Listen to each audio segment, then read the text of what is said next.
Hello friends, நம்ம homemade soap எப்படி செய்யலாம் நம்ம பார்த்துடலாம் வாங்க. இன்றைக்கி நம்ம செய்ய போகிறது பார்த்திங்கன்னா குப்பைமேனி சோப்பு வந்து செய்ய போகிறோம். நம்ம அது எப்படி செய்யலாம் பார்த்துடலாம் வாங்க.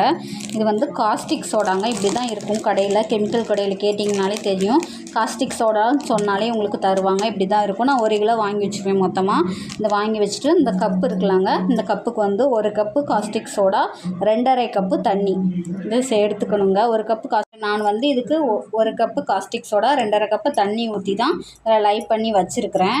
இது உங்களுக்கு நல்ல ஹீட் ப்ரொடியூஸ் ஆகும். அதாவது குழந்தைங்க வந்து கையில் எதுவுமே குழந்தைங்க பக்கத்தில் இருந்தீங்கன்னா கண்டிப்பாக அவங்கள வச்சுட்டு நம்ம செய்யக்கூடாது. ஏன்னா ஹீட் வந்து உங்களுக்கு நெடி ஏறும் மூக்கில்.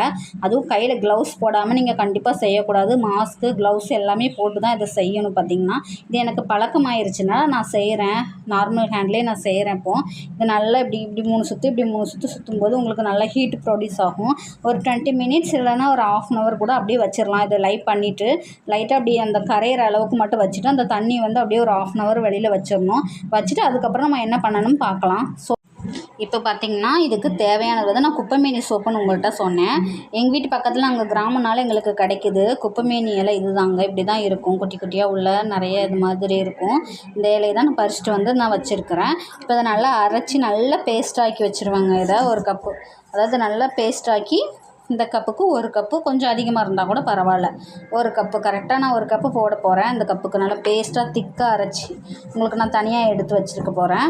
எடுத்து வச்சுட்டு இதை அது நல்லா உங்களுக்கு ரெடி ஆகிற வரைக்கும் இந்த மடங்கு எண்ணெய், தேங்காய் எண்ணெய், சுத்தமான தேங்காய் எண்ணெய், செக்கில் ஆட்டின எண்ணெய் யூஸ் பண்ணால் தான் உங்களுக்கு நல்லா சோப்பு வரும்.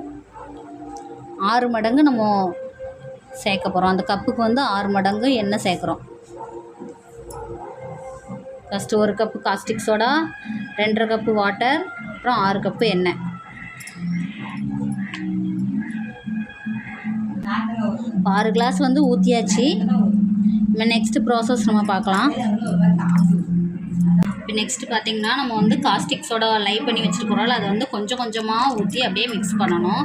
உங்களுக்கு மிக்ஸ் பண்ண அப்படியே உங்களுக்கு தெரியும். நல்லா கலர் வந்து சேஞ்ச் ஆகுறது உங்களுக்கு நல்லா தெரியும். பார்த்திங்கன்னா அப்படியே கொஞ்சம் கொஞ்சமாக ஊற்றி மிக்ஸ் பண்ணணும். அப்படியே ஊற்றிடக்கூடாது. ஃபுல்லாக கொஞ்சம் கொஞ்சமாக ஊற்றி மிக்ஸ் பண்ணால் தான் நல்லா சோப்பு ரெடி ஆகும். நம்மளுக்கு கட்டியாக ரெடி ஆகும்.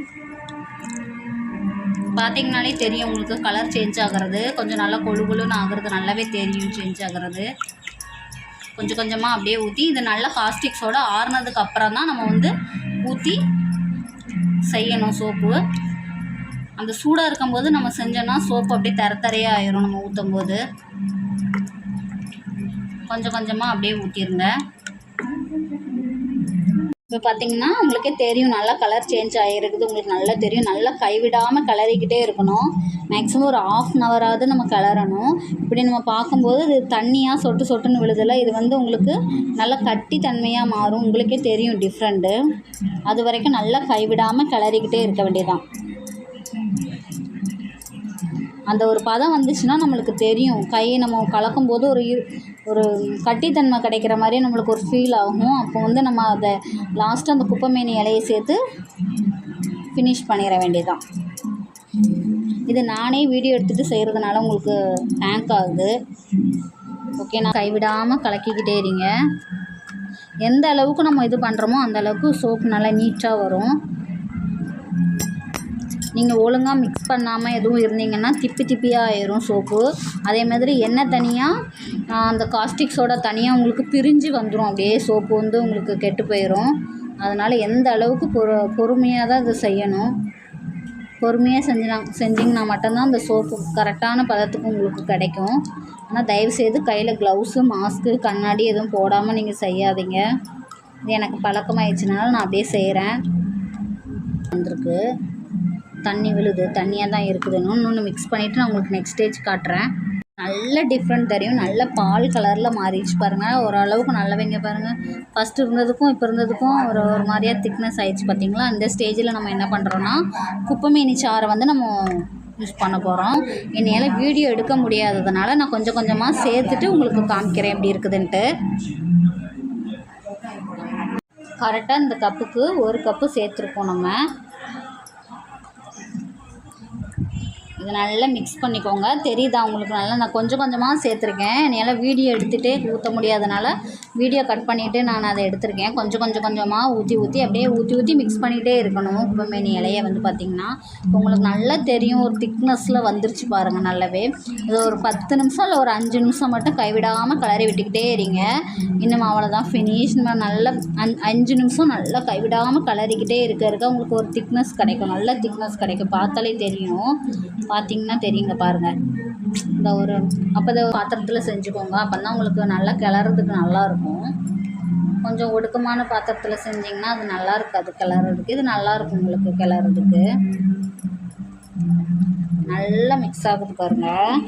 மோல்டு எடுத்து வச்சுருக்கேன். இந்த மோல்டில் வந்து நல்லா எண்ணெய் தடவி வச்சுருக்கேன் பார்த்துக்கோங்க. நீங்கள் மோல்டில் ஊற்றுறதுனாலும் ஊற்றிக்கலாம், இல்லைனா நான் காமிச்சல டீ கப் அதில் கூட நீங்கள் ஊற்றிக்கலாம் வீட்டு தேவைக்கு. நான் வந்து சேல் பண்ணுறதுக்காண்டி இந்த மோல்டு வாங்கி வச்சுருக்கிறேன். பிஸ்னஸ் பண்ணிகிட்டு இருக்கிறதுனால நான் அந்த மோல்டு வாங்கி வச்சுருக்கிறேன். அதனால் நான் இதில் ஊற்ற போகிறேன். இப்போ ஓரளவுக்கு நல்ல பதம் வந்துருச்சு பாருங்கள். தெரியுது, உங்களுக்கே தெரியும் நல்ல டிஃப்ரெண்ட்டு எவ்வளோ திக்காக இருக்குது பாருங்கள். ஃபஸ்ட் நான் ஒன்று ஊற்றி காமிக்கிறேன், அப்புறம் வந்து நான் கொஞ்சம் கலக்கி ஊற்ற வேண்டியதாக இருக்குது. நான் மட்டும்தான் இருக்கிறதுனால வீடியோ எடுக்கிறதுக்கு ஆள் இல்லை எனக்கு. அதனால் ஃபஸ்ட்டு மட்டும் உங்களுக்கு ஊற்றிட்டு எனக்கு கொஞ்சம் அதை கலக்குனா தான் மறுபடியும் அது எல்லாமே ஒன்றா சேரும். ஓகே, நான் இதில் கட் பண்ணுறேன். ஃபுல்லாக ஊற்றிட்டு உங்களுக்கு இப்போ பார்த்தீங்கன்னா எல்லா மோட்லேயும் நான் ஊற்றிட்டேன். நல்லா நீட்டாக எல்லாமே ஊற்றிட்டேன். இது ஒரு 24 hours கழித்து நான் அதை எடுத்து உங்களுக்கு காமிக்கிறேன். எடுத்து காமிச்சிட்டு அதுக்கப்புறம் எப்படி இருக்குன்னு நீங்களும் வீட்டில் இதை மாதிரி செஞ்சு பாருங்கள். சூப்பராக இருக்கும் ஹோம்மேட் சோப்பு. நான் அது வந்து சேல் பிஸ்னஸ் மாதிரி நான் பண்ணிகிட்ருக்கேன். நீங்கள் வீட்டுக்கே தேவையானா கூட நீங்கள் யூஸ் பண்ணிக்கலாம். கொஞ்சமாக எடுத்து உங்களுக்கு தேவைக்கு இது மாதிரி ட்ரை வாங்கி நீங்கள் ஊற்றி நீங்களே உங்களுடைய சோப்பு தயாரித்து நீங்களே யூஸ் பண்ணிக்கலாம். இந்த வீடியோ உங்களுக்கு பிடிச்சிருந்துச்சுன்னா லைக் பண்ணுங்கள், ஷேர் பண்ணுங்கள், சப்ஸ்கிரைப் பண்ணுங்கள். என்னுடைய பெல் பட்டனை கிளிக் பண்ணிக்கோங்க. இந்த மாதிரி சோப்பு நான் நிறைய நம்ம போடுறதா இருக்கிறேன் வீடியோ. கண்டிப்பாக இதை பார்த்து நீங்களும் பயனடைங்க. ஓகே, பாய்.